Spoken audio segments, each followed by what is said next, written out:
Satyabama Institute of Science and Technology, Chennai and Sriperumbudur.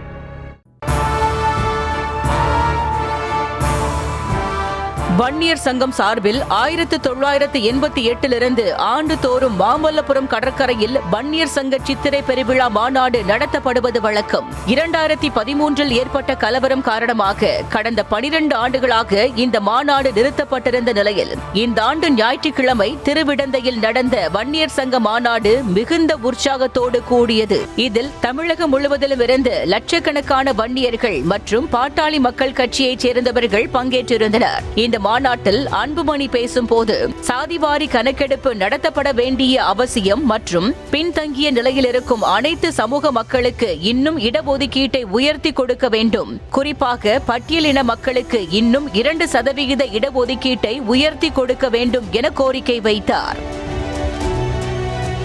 கடைசியாக பேசிய பாமக நிறுவனர் ராமதாஸ் ஆரம்பம் முதல் கடைசி வரை பாட்டாளி மக்கள் கட்சி நிர்வாகிகளை திட்டி தீர்த்தார். பாமக நிர்வாகிகள் பலரும் வேலை செய்யாமல் என்னை ஏமாற்றி வருகிறீர்கள் என கொந்தளித்த ராமதாஸ், நீங்கள் சட்டமன்ற உறுப்பினர்களாக இருந்தாலும் உங்களை தூக்கி கடலில் போட்டு விடுவேன் என ஆவேசமானார்.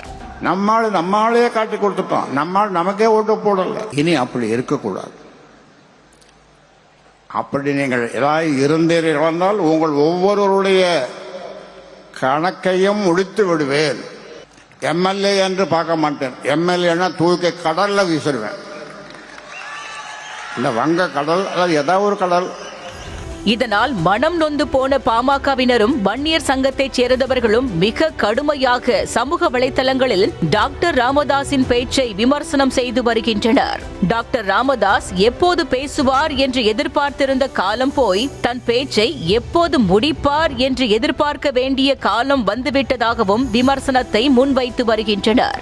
கட்சிக்காகவும் மாநாட்டிற்காகவும் பணத்தை செலவு செய்த வன்னியர்களின் எதிர்காலத்தை பற்றி எதுவும் பேசாமல் தன் புகழை தானே சொல்லிக் கொண்டிருந்ததை பார்க்க முடியவில்லை எனவும் 45 ஆண்டு காலமாக உழைத்த வன்னியர்களின் உழைப்பை போற்றாமல் இவர் புகழை பாடுவதை ஏற்க முடியவில்லை என்றும் டாக்டர் ராமதாஸை கடுமையாக விமர்சனம் செய்து பாமகவினர் பதிவிட்டுள்ளனர்.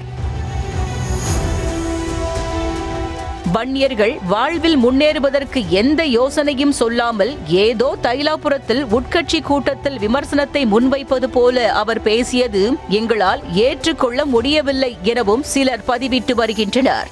மற்றொருவர் வன்னியர் சங்க மாநாட்டிற்கு ஆசையாக கிளம்பி வந்ததாகவும் ஆனால் மனம் நொந்து போய் மாநாட்டிலிருந்து புறப்பட்டு சென்றதாகவும் பதிவிட்டுள்ளார். மொத்தத்தில் ராமதாஸ் கூண்டுக்கிளி போல் ஆகிவிட்டதாகவும் அவரை பின்னால் இருந்து யாரோ இயக்குவதாகவும் பதிவிட்டுள்ளனர். பாமக மாநாட்டு குழு தலைவராக நியமிக்கப்பட்ட அன்புமணி மாநாட்டு பணிகளை சிறப்பாக செய்திருந்த நிலையில் அதை பற்றி ஒரு வார்த்தை கூட அங்கீகரித்து பேசவில்லை எனவும் டாக்டர் ராமதாஸ் வேண்டா வெறுப்பாக மாநாட்டில் பங்கேற்றது போல் இருந்ததாகவும் பலரும் கருத்து தெரிவித்துள்ளனர். பாமக விவகாரங்களில் தொடர்ந்து ராமதாஸ் சர்ச்சை கருத்தை தெரிவிப்பது தைலாபுரத்து சொந்தங்களையே வருத்தமடைய செய்திருப்பது தேர்தலுக்கு 1 வருடம் இருக்கும் நிலையில் பாமகவின் எதிர்கால வளர்ச்சியை கேள்விக்குறியாக்கியுள்ளது என கட்சியினர் கலக்கமடைந்துள்ளனர்.